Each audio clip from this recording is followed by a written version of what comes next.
Assalamualaikum Sampurasun. Urang mendak deui di dongeng Sunda anu judul Nining Anteh jeung Ucing Candramawat. Ayeuna bagian kagenep. Sok golosor.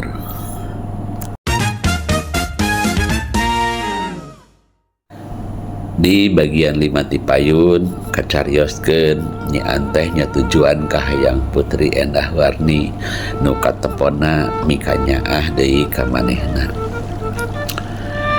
Nyi Anteh sakulawarga pindah ka karajaan jeung dipernahkeun di hiji bangunan anu resik deukeut taman nu nyang hareupan istana.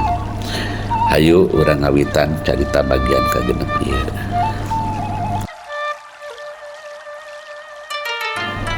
Nyi Anteh sabenerna nama ngarasa kagok nyicingan eta imah kulantaran jadi sering kapanggih jeung Pangeran Anantakusuma anu geus jadi salakina Putri Endah Warni. Pangeran Anantakusuma malah katempo can ngaleungitkeun rasa cintana ka manehna. Kadatangan Nyi Anteh ngagedurkeun deui seuneu asmara anu geus gugur ti baheula. Lain teu usaha Pangeran Anantakusuma bisa tekah polah ngaleungitkeun rasa cinta eta, tapi alah batan leungit nu aya malah kagedean. Malah hiji penting Pangeran Anantakusuma nekat ngadeuketan imah Nyi Anteh susuganan ka panggih jeung manehna. Kataya Pangeran Anantakusuma kakatayepan nyamperkeun keur merek Ucing. Anteh jeung Pangeran Anantakusuma ngeureun. Nempo Pangeran Anantakusuma geus hareupeun Nyi Anteh leuwas. Pak Pangeran bade naon nu umpaheun ka dieu? Bari ngeleper semunusia. Anteh di harita ge kuring teh geus micinta ka anjeun, tapi ka ayeuna cinta kuring can leungit nu aya kalah ngagedean. Anteh kudu milu jeung kuring jadi pamajikan kuring jeung Anantakusuma barisna.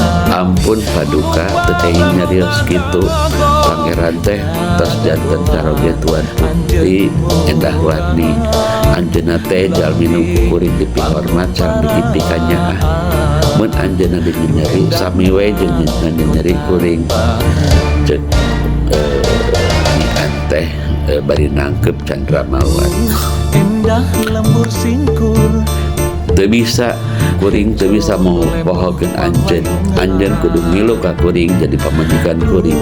Hayu urang ka Kadipaten Wetan, urang bebetah di ditu. Pangeran Anantakusuma maksa. Nyi Anteh beuki ngeleper kadenge omongan eta. Manehna mundur bisa aya kitu kieu. Tah pamirsa ti mimiti harita Nyi Anteh netep di bulan darek balik ka bumi ge hese jauh deui. Nepi ka nini-ninina manehna ukur dibaturan ku Ucing nu ngaranna Candramawat. Carita ieu dicieun legenda ku urang Tatar Sunda. Mun nempo bulan ngelemeng hideung hartina Nini Anteh keur nembongan.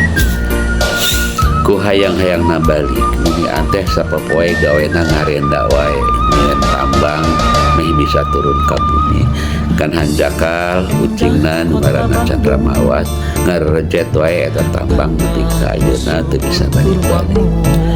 Tos sakitu tah dongeng Nini Anteh bisa nepi ka bulan Jaya.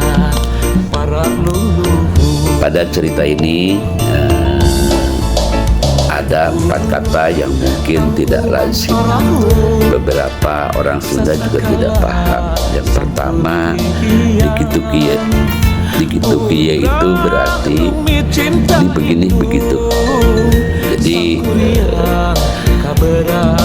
itu sama dengan di apa-apain, takut diapa-apain. Yang kedua, mata simeuteun.